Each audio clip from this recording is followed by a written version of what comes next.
වැඩබිම්වල ආයතනවල මේ වගේ ඇබියුස් වෙන මේ වගේ දේවල් වලට මුහුණ දෙන සේවකීන්ගේ ප්‍රශ්නය ඔතනින් ඉවර වෙනවද? ඒක සේවකයන්ගේ මානසිකත්වයට විතරක් නෙමෙයි බිස්නස් වලට බලපානවා. රටේ ආර්ථිකයට මේක ඍජුව බලපාන දෙයක් බවට පත් වෙලා තියෙනවා. ඒ පුද්ගලයාට තමන්ට මානසිකව නිදහසේ වැඩ කරන්න බැරි තැනක ඒගොල්ලන්ගේ අතින් මිස්ටේක් එකක් වුණොත් මොකද සාමාන්‍යයෙන් වෙන්නේ? ඒගොල්ලෝ මිස්ටේක් එක වහන්න ගන්නවා. එතකොට ඒකෙන් කොච්චර හානියක් වෙනවද? සමහර ලීඩර්ස් වගේ සමහර මැනේජර්ස් වගේ ඒගොල්ලන් පුංචි කාලේ හැදිලා තියෙන්නේ ගුපි කාලා කෑ ගහලා අර ඒගොල්ලන්ගේ පේරන්ටින් ස්ටයිල් එක ඒ වගේ නම් ඒගොල්ලෝ හිතන්න පුළුවන් මේ කෑ ගහලා බැනීම තුලින් අර අපි හොඳක් කරන්න අපි ආදරයට ගහන්නේ ලීඩර්ෂිප් කියලා කියන්නේ එහෙම කෑ ගහලා බයිනක නෙමෙයි.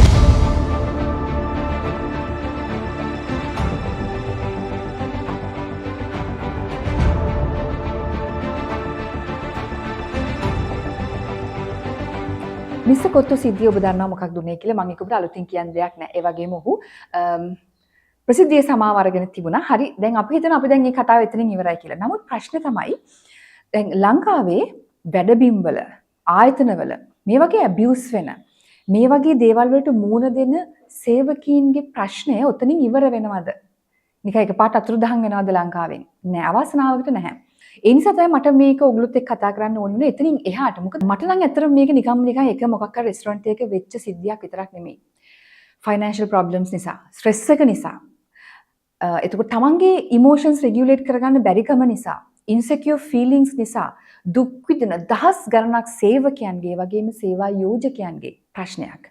සේවකයන් සහ සේවා යෝජකයන් ඇත්තටම නිහඬව පීඩා විඳින ලොකු ප්‍රශ්නයක්. අන්න ඒ නිසා තමයි මට හිතුනේ විශේෂයෙන්ම කෝපරේට් වෙල්නස් ට්‍රේනර් කෙනෙක් විදිහට වැඩ කරන නිසා මට හිතුණා මගේ අත්දැකීම් ඔයගොල්ලොත් එක්ක බෙදා ගන්න ඕනේ කියලා. මේක මගේ ඔපිනියන් එකක් නෙමෙයි. ඇත්තටම ලෝකේ වටේ සිද්ධ වෙච්ච රිසර්ච් එක පෙන්ලා දෙන්නේ මේ වගේ සේවකයන්ට unhealthy work places වල සිද්ධ වෙන මේ වගේ දේවල් නිසා ඒක ඇත්තටම බලපාන්නේ අපි හිතනවා සේවකයන්ගේ මානසිකත්වයට විතරයි කියන්නේ නැහැ. ඒක සේවකයන්ගේ මානසිකත්වයට විතරක් නෙමෙයි බිස්නස් වලට බලපානවා. ඒ විතරක් නෙමෙයි රටේ ආර්ථිකයට මේක ඍජුව බලපාන දෙයක් බවට පත් වෙලා තියෙනවා. ඔයගොල්ලෝ දන්නවද ලෝක සෞඛ්‍ය සංවිධානයේ සරීසුවට අනුව 15% විතර මේ වර්ක් ප්ලේස් වල වැඩ කරන එම්ප්ලොයිස් ලගෙන් 15% විතර ඇත්තටම මෙන්ටල් ඩිසෝඩර්ස් වලින් පෙළෙනවා. ඒ විතරක් නෙමෙයි මේ ඩිප්‍රෙෂන් සහ ඇන්සයිටි නිසා ඒගොල්ලන්ට මේ ආයතනවලට සිද්ධ වෙන ප්‍රශ්නය. ලෝක සෞඛ්‍ය සංවිධානය කියනවා මෙන්න මේ ඩිප්‍රෙෂන් සහ ඇන්සයිටි නිසා වසරකට අවුරුද්දකට ඇමරිකානු ඩොලර් ට්‍රිලියන 1ක් විතර ඵලදායීතාවයක් අඩු වෙනවා කියලා කම්පනීස් වලට. ඒ වගේම අපි හිතනවා සාමාන්‍යයෙන් මිනිස්සු රස්සාවලින් අස් වෙලා යන්නේ මේ පඩි අඩුකම නිසා කියලානේ. අපි ගොඩක් වෙලාවට ඒක තමයි හිතන්නේ. පඩි අඩු නිසා තමයි මිනිස්සු රස්සාවලින් අස් වෙන්නේ කියලා. හැබැයි ඒකත් සමීක්ෂණ වලට අනුව පඩි අඩු වෙලා රස්සාවෙන් අස් වෙනවට වඩා 10 ගුණයක් වැඩියෙන් මිනිස්සු රස්සාවලින් අස් වෙලා යන්නේ ඒ වර්ක් එන්වයරන්මන්ට් එක ටොක්සික් නිසා. ඒතර ඔයගොල්ලෝ දන්නවා ලේබර් ටර්නෝවර් එක මිනිස්සු රස්සාවලින් අස් වෙවි යනකොට අනිත් පැත්තට මොකද වෙන්නේ? ඒගොල්ලන්ගේ රික්‍රූට්මන්ට් වලට යන වියදම එන්න වැඩි වෙනවා. රික්‍රූට්මන්ට් කොස්ට් එක වැඩි වෙන එකට. ඒකත් ඩිරෙක්ට්ලි බලපාන්නේ ඒ ආයතනයට. ඒවා හරිම පුංචි දේවල් ටිකක් විතරයි. ඇත්තටම සයිකොලොජිකල් සේෆ්ටි නැති වර්ක් ප්ලේස් එකක ආයතනයක වැඩබිමක සයිකොලොජිකල් සේෆ්ටි නැත්නම් මනුස්සෙක්ට වර්කර් කෙනෙක්ට එම්ප්ලොයී කෙනෙක්ට ඒ සිද්ධ වෙන පාඩුව සිද්ධ වෙන හානිය අතිවිශාලයි. ඒක නිකන් සයිකොලොජිකල් හානියක් නෙමෙයි. ඊට වඩා එතනින් එහාට ගිහිලා ඉකොනොමික් ඒක අර ෆයිනෑන්ෂල් ඉෆෙක්ට් එකක්. ආර්ථික ප්‍රශ්නයක් දක්වා ඒක දිවෙනවා. මම මේක සරලව කිව්වොත් හිතන්න සයිකොලොජිකල් සේෆ්ටි නැති තැනක. ඒ පුද්ගලයෙක්ට තමන්ට මානසිකව නිදහසේ වැඩ කරන්න බැරි තැනක ඒගොල්ලන්ගේ අතින් මිස්ටේක් එකක් වුණොත් මොකද සාමාන්‍යයෙන් වෙන්නේ? ඒගොල්ලෝ මිස්ටේක් එක වහන්න ගන්නවා. ඇයි? ඒගොල්ලන්ට එන ඒ බ්ලේම් එක ඒක වැඩි බයින්න පුළුවන් කෑ ගහන්න පුළුවන් කුණුහරුප බයි කියන්න පුළුවන් හියුමිලියේට් කරන්න පුළුවන් කට්ටිය ඉස්සරහා ලැජ්ජ කරන්න පුළුවන්. එතකොට ඒගොල්ලන්ගේ මිස්ටේක් එකක් වුණත් ඒගොල්ලෝ ෂේප් එකේ ඒක යට ගහගෙන වහගෙන හිමින් තමන්ගේ වැඩ ටික කරගෙන යන්න තමයි උත්සාහ කරන්නේ.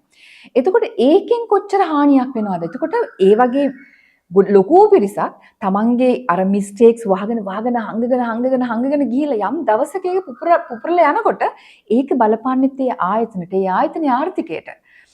හැබැයි සයිකොලොජිකල් සේෆ්ටි තියෙන වැඩබිමක නම් සාමාන්‍යයෙන් මිස්ටේක් එකක් කියලා කියන්නේ මිස්ටේක් එකක් කියලා කියන්නේ ඒක ඩේටා එකක්. ඒක දත්තයක්. එතකොට මිස්ටේක් එකක් වෙච්ච ගමන් ඒ ආයතනයේ සේවකයන් එම්ප්ලොයීස්ලා ටග් ගාලා මේ මිස්ටේක් ගැන කතා කරනවා මෙහෙම දෙයක් වුණා තව මොනවාගේ දේවල්ද වෙන්න පුළුවන් මේ මිස්ටේක් එක නිසා වෙච්ච දේවල් මොනවද කොහොමද ඒක යථා තත්ත්වයටපත් කරගන්නේ නැත්නම් මොන හරි දෙයක් වෙනස් කරන්න තියෙනවද ඔන්න ඒ දත්තයක් විදිහට ඒක පාවිච්චි කරලා ටක් ගාලා මේ මිස්ටේක් එක ඒගොල්ලන්ට පුළුවන් ඒක හරි ගස්සන්න. එතකොට ඒක කොහෙටද බලපාන්නේ ආපහු? ඒ ආයතනයේ ආර්ථිකයටමයි බලපාන්නේ. ආයතනයට ඒක බලපානවා. සයිකොලොජිකල් සේෆ්ටි නැති ආයතනකන් සාමාන්‍යයෙන් වෙන දේ තමයි බවුන්ඩරිස් නැහැ. ඒ කියන්නේ අපිට නෑ කියන්න බෑ කියන්නේ විදිහක් නැහැ. මොකද සමහර ආයතනවල ඒ ලීඩර්ස්ලා, මැනේජර්ස්ලා, ඕනර්ස්ලා, ඩිරෙක්ටර්ස්ලා ඒගොල්ලන්ට මට මේක කරන්න බෑ කියලා කිව්වොත් ඒගොල්ලන් කෑ ගහනවා, බනිනවා.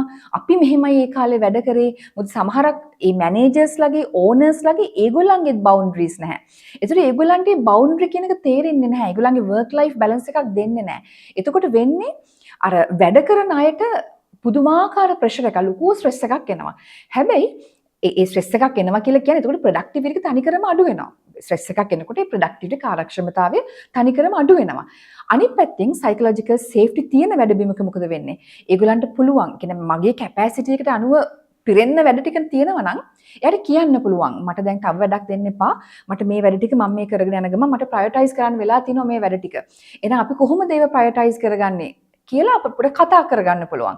මට ඕනවට වඩා වැඩි කන්දරාවක් දාගෙන මට අර මැරීගෙන වැඩ කරන්න අවශ්‍ය නැහැ. සයිකොලොජිකල් සේෆ්ටි තියෙන තැනක නම් සාමාන්‍යයෙන් ඒක තේරෙනවා. මගේ ලීඩර්ට, මගේ මැනේජර්ට, ඒ වගේම බිස්නස් එකේ ඕනට ඩිරෙක්ටර්ස්ට ඒක තේරෙනවා. ඒ වගේම සයිකොලොජිකල් සේෆ්ටි නැති තැනක හැමතිස්සෙම වෙන දෙයක් තමයි කමියුනිකේෂන් එක, වන් වේ කමියුනිකේෂන් එකක්. ඒ කියන්නේ දැන් වර්කර් කෙනෙක්ට, එම්ප්ලොයී කෙනෙක්ට තමන්ගේ අදහසක්, ෆීඩ්බැක් එකක්, විශේෂයෙන්ම ෆීඩ්බැක් එකක් මැනේජර් කෙනෙක් ගැන, ඕන ගැන, එහෙම නැත්නම් කාගේ හරි ගැන ෆීඩ්බැක් එකක් දෙන්න බෑ උඩට. මොකද හැමතිස්සෙම ෆීඩ්බැක්ස් හම්බෙන්නේ උඩ ඉඳන් පහළට විතරයි. හැබැයි සයිකොලොජිකල් සේෆ්ටි තියෙන තැනක නම් සාමාන්‍යයෙන් ඒක ෆීඩ්බැක් එක two way සිද්ධ වෙනවා. උඩ ඉඳන් පහළට ෆීඩ්බැක් එක එනවා වගේම තමයි පහළ ඉඳන් උඩට ඒ ෆීඩ්බැක් එක යනවා සහ ඒක පිළිගන්නවා. ඒකට රෙස්පෙක්ට් කරනවා. කෙනෙක් හිතන්න පුළුවන් අනේ මොන සයිකොලොජිකල් සේෆ්ටිද මේ කෑ ගහලා මිනිස්සුන්ගෙන් වැඩ ගන්න ඕන කියලා. මොකද අපේ සමාජයේ තිබ්බ එකක් තමයි අපි අර ඒගොල්ලන්ගේ පේරන්ටින් එක.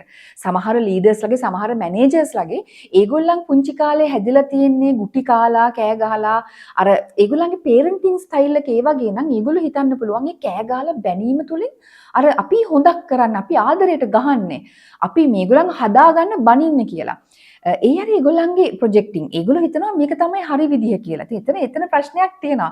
ඒගොල්ලන්ට ඒක තේරෙන්නේ නැහැ කොච්චර කිව්වත් සමහර වෙලාවට. මොකද ලීඩර්ෂිප් කියලා කියන්නේ එහෙම කෑ ගහලා බයිනක නෙමෙයි ලීඩර්ෂිප් කියලා කියන්නේ. ඔයා දන්නවද ලෝක සෞඛ්‍ය සංවිධානය අඳුරගෙන තියෙනවා මේ පුවර් ලීඩර්ෂිප් එකක්. කියන්නේ ලීඩර්ෂිප් එක අඩු තැනක සිද්ධ වෙන දේවල්.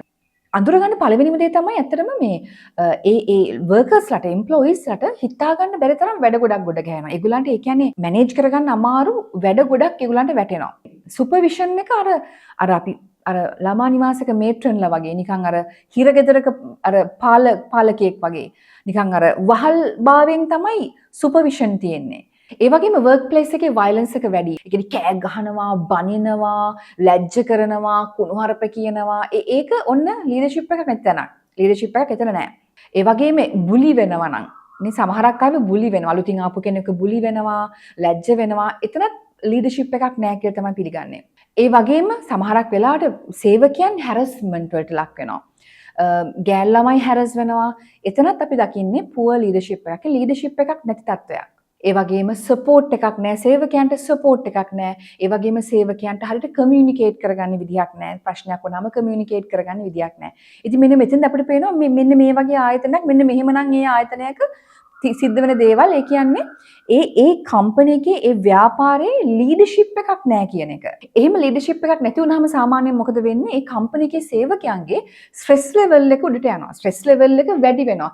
ඒ වගේම World Health Organization එක ලෝක සෞඛ්‍ය සංවිධානය පෙන්වලා දීලා තිනවා ඒ ස්ට්‍රෙස් ලෙවල් එක වැඩි නම් ඒ කම්පැනි එකේ ඒ ආයතනයේ වැඩ කරන සේවකයන්ගේ ස්ට්‍රෙස් ලෙවල් එක වැඩි නම් තව ඒක මැනිෆෙස්ට් වෙන විදිහක් තියෙනවා. ඒක අපිට පේන්න ගන්නවා. කොහොමද මේ පේන්න ගන්නෙ? මෙන්න මෙහෙමනම් ඔයා වැඩ කරන ආයතනයේ කියන්නේ වැඩ කරන ආයතනයේ සේවකයන්ගේ ස්ට්‍රෙස් ලෙවල් එක වැඩි. පළවෙනි එක තමයි ඒගොල්ලන් ගොඩක් එන්නේ නැතුව ඉන්නවා. අර නිවාඩු මේ නිවාඩු, අරයා මැරුණා, මෙයා මැරුණා, ආච්චි මැරුණා, සීයා මැරුණා කියලා ඒගොල්ලෝ ගොඩාක් නිවාඩු දානවා. පුළුවන් තරම් නිවාඩු දානවා. ඊළඟ එක තමයි ඒගොල්ලෝ ආවත් ඒගොල්ලෝ ඩිස්ට්‍රැක්ට් වෙලා ඉන්නේ. ආවත් වැඩක් නැහැ. ඒගොල්ලන් ආවට ඵලදායීව ඒගොල්ලන්ට වැඩ කරන්න බෑ. ඒ වගේම අනිත් කාරණා තමයි ඒගොල්ලන්ගේ වැඩ කරන්න මොටිවේෂන් එක අඩුයි.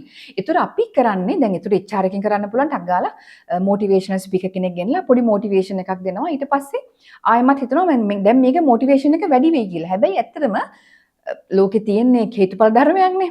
එතකොට හේතුව ඇවිල්ලා හේතුව පැත්තක හේතුව කියන්නේ මේ වෙන හේතු ටිකක් ඇත්තටම තියෙන මැනේජ්මන්ට් එකේ ප්‍රශ්නයක් ලීඩර්ෂිප් එකේ ප්‍රශ්නයක් තියෙන්නේ.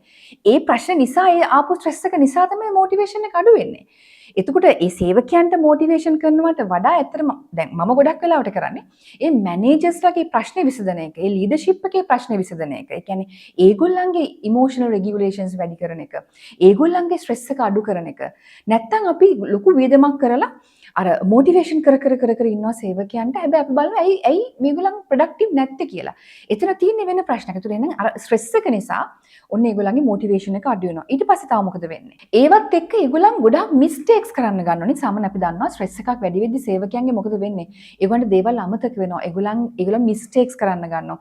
ඊට පස්සේ මිස්ටේක්ස් වෙන ඔන්න ගොඩක් අයට අපි ඊට පස්සේ මැනේජර්ස්ලා ලීඩර්ස්ලා බයින්න පුළුවන් ඇයි අමතක වෙන්නේ අරක ගෙනල්ලා නැහැ මේක ගෙනල්ලා නැහැ අරක දාලා නැහැ අරක ස්විච් එක ඔන් කරලා නැහැ අරක ඔෆ් කරලා නැහැ. ඉතින් ගොඩාක් මිස්ටේක්ස්. ඒව නිසා මොකද වෙන්නේ? ආපහු අර ආයතනයේ කොස්ට් එකටම තමයි ඒක ඇඩ් වෙන්නේ. ඒ වගේම තවත් දෙයක් තමයි ඒගොල්ලන්ට කමිට් වෙනවා අඩු වෙනවා. ඒගොල්ලන් අර ආයතනයේ කමිට්මන්ට් එක අර කමිට් වෙලා කැපවීමෙන් වැඩ කරන ගතිය ටික ආයතනයේ සේවකයන්ගේ අඩු වෙලා යනවා. ගොඩක් කම්පනීස් වල මැනේජර්ස්ලාගේ වෙල් බීయింగ్, මෙන්ටල් හෙල්ත් වෙල් බීయింగ్ එකත් එක්ක අර ස්ට්‍රෙස් එක අඩු කරන්න, ඉමෝෂන් රෙගියුලේට් කරන්න වැඩ කරනකොට මට ඒගොල්ලෝ ගොඩක් කියන දෙයක් තමයි ඒගොල්ලන්ගේ ස්ටාෆ් ටර්නෝවර් එක වැඩි කියලා. එතකොට ස්ටාෆ් ටර්නෝවර් එක වැඩි කියලා කියන්නේත් ඒ ස්ටාෆ් එකේ ස්ට්‍රෙස් එක වැඩි කියන එක. මොකද රිසර්ච් වලින් ඔප්පු වෙලා තියෙනවා ටර්නෝවර් එක ගොඩක් වෙලාවට මේ පඩි අඩු නිසා නෙමෙයි. ටර්නෝවර් එක වැඩි වෙනවා නම් ඒක පඩි අඩුකමම නෙමෙයි. එතන එහා වෙන ප්‍රශ්නයක් තියෙනවා. මේ ටොක්සික් එන්වයරන්මන්ට් එකක් ඒගොල්ලන්ට හැදලා තියෙන්න පුළුවන්. ඒ නිසා මෙතනදී අර හේතුඵල ධර්මයේ බලන්න ඕනේ. කියන්නේ හේතුව අපි හේතුව හොයාගෙන යන්න ඕනි. කොතනින්ද? එතකොට ඒ ස්ට්‍රෙස් එක වැඩි වෙලා තියෙන තැන එයාගේ ලීඩර් නම් එයාගේ ඩිරෙක්ටර් නම් ඒ මැනේජ්මන්ට් එක නම් මැනේජ්මන්ට් එක සුවපත් වෙන්නේ නැතුව ඒගොල්ලන් මේ ස්ට්‍රෙස් එක දෙන එක අඩු කරගන්න නැතුව ඒගොල්ලන්ගේ අප්‍රෝච් එක වෙනස් කරන්නේ නැතුව මෙතනට අපි දේවල් කරා කියලා ඇත්තටම හරි අමාරුයි ඒක ඒ ප්‍රශ්නේ විසඳන්න. ඒ නිසා ඒක හරිම ඒක ලොකු ප්‍රශ්නයක් ලංකාවේ කම්පනීස් වල තියෙනවා. හේතුව මොකද? දැන් මැනේජර්ස්ලාත් මිනිස්සුනේ. එතකොට මැනේජර්ස්ලාත් මිනිස්සු. ඒ ආයතනයේ සේවකයෝ විතරක් නෙමෙයි ආයතනයේ අයිතිකාරයොත් මිනිස්සු. එතකොට ඩිරෙක්ටර්ස්ලාත් මිනිස්සු. ඒගොල්ලන්ට ලොකු ස්ට්‍රෙස් එකක් තියෙනවා. ටැක්සස් වෙන්න පුළුවන්, ෆයිනෑන්ෂල් ප්‍රොබ්ලම්ස් වෙන්න පුළුවන්, ලෝක ආර්ථිකය, ලෝක යුද්ධ, පොඩි දේවල් ටිකක් නෙමෙයි. ඒගොල්ලන්ට ලොකු ප්‍රශ්න ගොඩක් තියෙනවා. ඒ තියෙන ප්‍රශ්නවල ඒ ස්ට්‍රෙස් එක තමයි අර පහළට ගලාගෙන යන්නේ. ඉතින් ඇත්තටම අර උඩ ලෙවල් එකේ, උඩ ලේයර් එකේ ඉන්න ඕනගේ, ඩිරෙක්ටර්ස්ලාගේ, මැනේජර්ස්ලාගේ ඒ ලෙවල් එකේ ඒගොල්ලන්ගේ ඉමෝෂන්ස් රෙගියුලේට් කරන්න පුළුවන් නම්, ඒගොල්ලන්ට ඒ ස්ට්‍රෙස් එකට රෙසිලියන්ට් නම්, ගොඩාක් ලස්සනට මේ පහළට ස්ට්‍රෙස් එක ගලාගෙන යන්න නොදී මේක ලස්සනට කම්පනීස් පවත්වාගෙන යන්න පුළුවන්. උඩ ඉන්න ඕනර්ස්ලා, මැනේජර්ස්ලා, ලීඩර්ස්ලා ඒගොල්ලන්ගේ ස්ට්‍රෙස් එක හරියට කළමනා කරගත්තේ නැත්නම් මොකද වෙන්නේ? ඒක යනවා එම්ප්ලොයිස්ලාට, වැඩ කරන වර්කර්ස්ලාට. ඒගොල්ලෝ ඒ ස්ට්‍රෙස් එක රිසීව් කරනවා. එම්ප්ලොයිස්ලා ඒ ස්ට්‍රෙස් එක රිසීව් කරාට පස්සේ ඕගොල්ලෝ දන්නවද අනිවාර්යයෙන්ම කස්ටමර්ට ඒක දැනෙනවා. ඕගොල්ලන්ගේ ආයතනයේ මොන වගේ ආයතනයක් වුණත් ඒ ආයතන ඇතුළේ තියෙන ස්ට්‍රෙස් එක අවසානයේදී කස්ටමර්ට දැනෙන්න ගන්නවා. අන්තිමට මොකද වෙන්නේ? කස්ටමර්ට දැනෙනවා කියන එච්චර දුරක් ඒක ගියාට උඩ පටන් ගත්ත ස්ට්‍රෙස් එක අච්චර කස්ටමර් වෙනකන් ගියා කියලා කියන්නේ. ඊට පස්සේ ඒක තනිකර ඒක බිස්නස් එකේ ප්‍රශ්නයක් බවට පත් වෙනවා.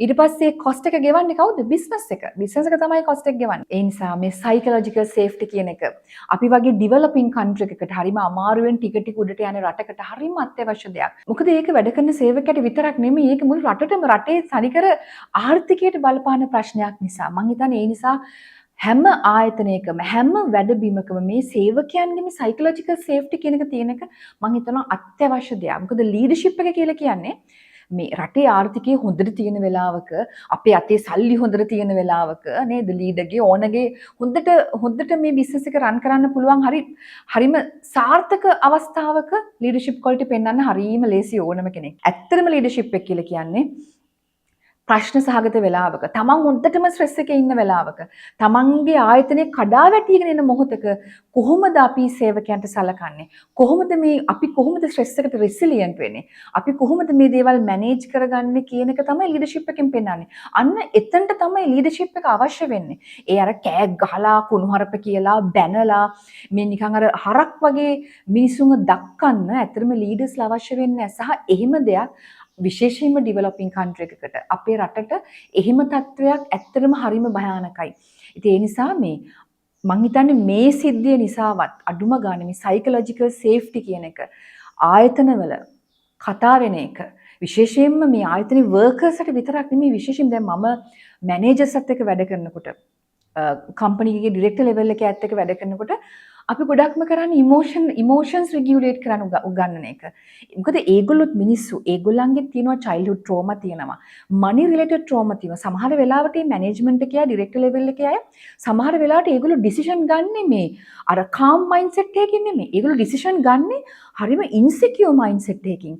ඉතින් ආයතනයේ බිස්නස් එකක තීරණ ඉන්සිකියුර් මයින්ඩ්සෙට් එකකින් අර ස්ට්‍රෙස් එකෙන් ඒ තීරණ ගනිද්දී ඒ තීරණ ආයෙමත් ගිහිල්ලා ඒව ඩයිවර්ට් වෙන්නේ ආපහු ගිහිල්ලා තවත් ස්ට්‍රෙස් එකක් තියෙන තැනකටමයි. අන්තිමට මේ ඔක්කොම ස්ට්‍රෙස් එකත් එක්ක නිකන් අර හැම දෙයක්ම ස්නෝබෝල් වෙලා අන්තිමට ආයෙ බලපන්නේ අර ආයතනයේ ආර්ථිකයට. අපිට අමතක වෙනවා අපි වාහනයක් ගත්තම අපි ඒක සර්විස් කරනවා. අපි ඒක කොහොම හරි මේන්ටේන් කරගෙන යනවා. අපි මැෂින් එකක් ගත්තත් දැන් කම්පැනි එකේ මැෂින් එකක් ගත්තත් ඒක සර්විස් කරනවා. හැබැයි කම්පැනි එකේ ඩිරෙක්ටර්ස් ලගේ, ඕනර්ස් ලගේ, මැනේජර්ස් ලගේ, වර්කර්ස් ලගේ මේගොල්ලන්ගේ මෙන්ටල් හෙල්ත් කියන එක අපිට අමතක වෙනවා නම් අපි ඒක ඇඩ්‍රස් කරන්නේ නැත්නම් මැනේජර්ස් ලගේ, ඩිරෙක්ටර්ස් ලගේ, ඕනර්ස් ලගේ පවා ඒගොල්ලන් අවුරුදු ගාණක් ඇකියුමුලේට් කරගත්තු ස්ට්‍රෙස් එකෙන් නම් ඒගොල්ලෝ ඉන්නේ. ඉතින් එතකොට ලොකු ප්‍රශ්නයක් මොකද? බිස්නස් එකක ඔබේ ආයතනයේ ප්‍රධාන මෙහෙයුම් මධ්‍යස්ථානය වෙන්නේ මේගොල්ලන්ගේ මනස. විශේෂයෙන්ම ආයතනයක තීරණ ගන්න අයගේ මානසික සෞඛ්‍යය ඉතාම ඉහළින් තියෙන එක හරිම වැදගත් දෙයක්. ඒගොල්ලන්ගේ ලයිෆ් එකේ බැලන්ස් එක හරිම වැදගත් දෙයක්. මොකද ඒගොල්ලන්ගේ තීරණ තමයි ඊළඟට අර ඒගොල්ලන්ගේ තීරණ ඒගොල්ලන්ගේ තින්කින් එක ඒ තින්කින් ස්ටයිල් එක තමයි ඊට පස්සේ ඒ කම්පැනි එකේ අර කල්චර් එක බවට පත් වෙන්නේ. එයාගොල්ලන්ගේ තින්කින් පැටර්න් එකෙන් ඇතිවෙන ආයතනය ඇතුලේ ඇතිවෙන ඒ කල්චර් එකෙන් තමයි ඒ ව්‍යාපාරයේ සාර්ථකත්වයේ තීරණය වෙන්නේ. ඉතින් ව්‍යාපාරය ඒ විදිහට සාර්ථක වුණොත් තමයි අපේ රට සාර්ථක වෙන්නේ. ඒ නිසා psychological well-being විශේෂයෙන්ම ව්‍යාපාරයක ආයතනයක psychological safety කියන එක අපි අත්‍යවශ්‍යයෙන්ම කතා කළ යුතු මාතෘකාවක් බවට පත් වෙනවා. ඉතින් මේ ගැන ඔබේ අදහස මටත් කියන්න, කමෙන්ට් කරන්න. ඒ වගේම බොහොමත්ම ස්තුතියි මාව ෆලෝ කරනවට, මට ලයික් කරනවට, කමෙන්ට් කරනවට. ඒ වගේම මම මේ කරන වීඩියෝස් ආදරය කරන ඇත් එක්ක බෙදා ගන්නවට බොහොමත්ම ස්තුතියි. ආපහු ඉක්මනටම හමු වෙමු.